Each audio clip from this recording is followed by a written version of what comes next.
See, again, body language can be classified into positive body language and negative body language. So, positive body language expresses your positive qualities, such as the quality of being happy, engaged, and being vibrant will be conveyed in a strong manner. And when it comes to negative nonverbal communication or negative body language, it shows or it conveys to the viewer that you are how sad you are sometimes and how unhappy. Yeah, both are the same, but your weakness and your dullness is being communicated to your through your negative body language. And a study conducted by the University of California, Los Angeles, states that only 7% of what you communicate happens through words. The rest 38% happens through the quality of your voice modulation, and things related to that. And a 55% of what you communicate actually happens through non-verbal form of communication, like gestures, postures, facial expression, and related. Just imagine that a 55% of what you actually communicate happens through your non-verbal form of communication, and only 7% happens through your words. See, when it comes to gestures, any movements that you convey, that you express through your palm or your hands, can be branded as gestures. And as such, we have positive and negative gestures. Sometimes you have this palm up, palm down, pointing to someone, and open wrist, open palm, closed wrist. So these are some of the common gestures which people use. And one thing about gesturing is that the only organ in human body which has umpty number of neural connections with your brain is nothing but your palm. That's why any skill which you learn or which you want to acquire, like playing a piano or maybe driving, you think, and then your brain send the impulses to your palm so that you can execute the job through your palm.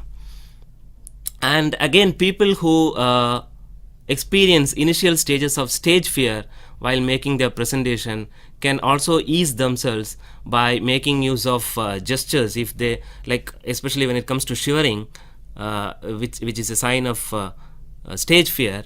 So at the initial stages, if you make use of your gestures, you can to some extent come out of this shivering. And eye contact. Establishing and maintaining eye contact comfortably with another person is the basis for successful communication. It conveys to the listener that you are interested, or you're trustworthy, you can be relied, you're honest. All these emotions, all these feelings are conveyed to the listener just by your eye contact.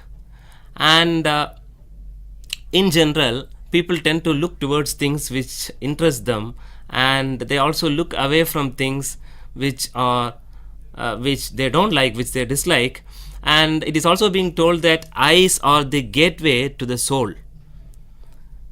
And the person who is interested, if you are interested to a person to whom you are speaking, then you will have this dilated pupils. And if you are not interested to the person to whom you are speaking, then your pupils will be constricted.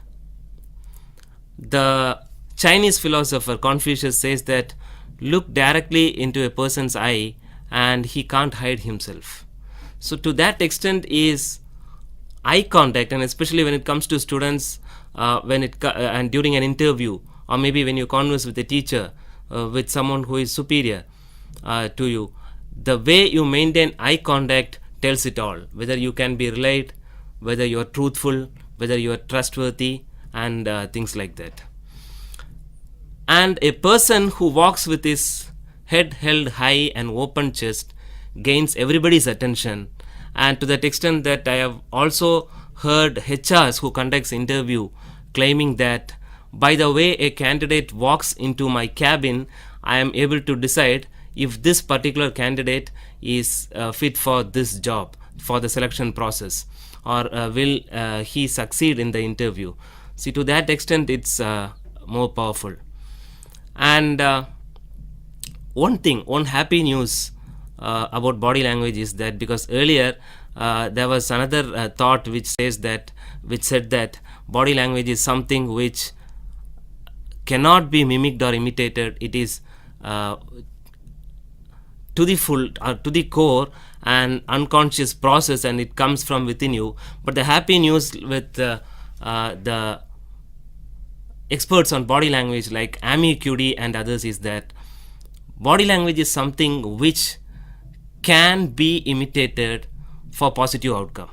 For example, you can very well imitate the non-verbal cues or symbols or signals of successful people. You can see that, you can try imitating that until it unconsciously comes to you, so that finally you succeed and success is yours.